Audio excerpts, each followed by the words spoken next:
السلام عليكم. هنعمل مع بعض النهاردة أسرع طريقة لعمل البسارية وإزاي تطلع كريسبي بالشكل اللي شفتيه قدامك ده. ويلا بينا نسمي الله ونصلي على الرسول ونشوف الطريقة.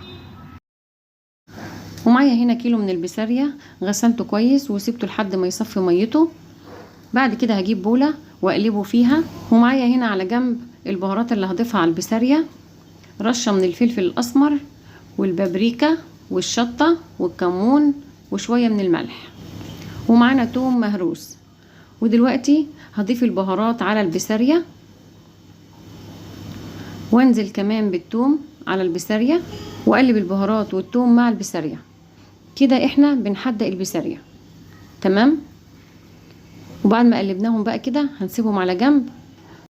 ومعايا هنا كوباية كبيرة من الدقيق، هنزل عليها بمعلقتين كبار من النشا، وهضيف عليهم نفس البهارات اللي انا حطيتها على البسارية، يعني رشة من الفلفل الاسمر، رشة من الكمون، رشة من البابريكا، رشة من الشطة، ومعلقة صغيرة من الملح.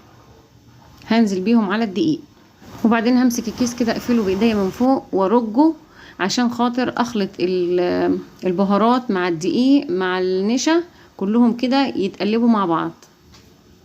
ونحط القلاية على البوتاجاز وننزل بشوية من الزيت، بس يكونوا شوية حلوين كده عشان لما نقلي البسارية تطلع معانا كريسبي كده ومقرمشة وجميلة.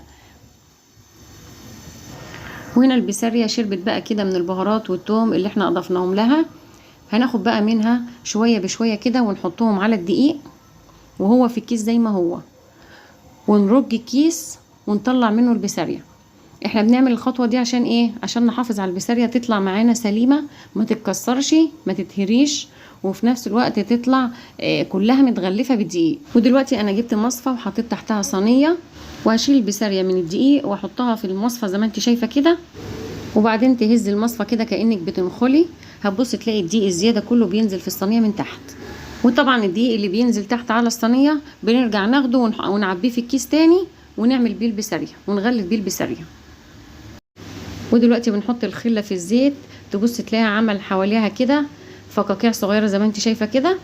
ده يبقى الزيت كده سخن، يعني دي الطريقة اللي انت تقدري تعرفي بيها ان الزيت سخن ولا لسه.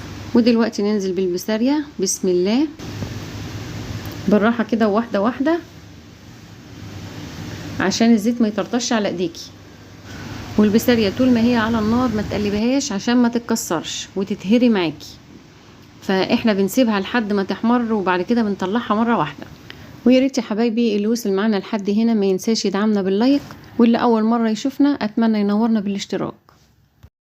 ودلوقتي سمع كده واحنا بنطلع البسارية طالعة مقرمشة ما شاء الله وجميلة ازاي. وهنا بعد ما بردت كمان صوت القرمشة هنا واضح اكتر، حاجة كده كريسبي خالص، تاكلي البسارية كأنك بتاكلي جمبري بالظبط. الفيديو بتاعنا كان بسيط جدا وسهل وسريع، ويا رب تكونوا استفدت منه، واشوفكم الفيديو الجاي، والسلام عليكم ورحمة الله وبركاته.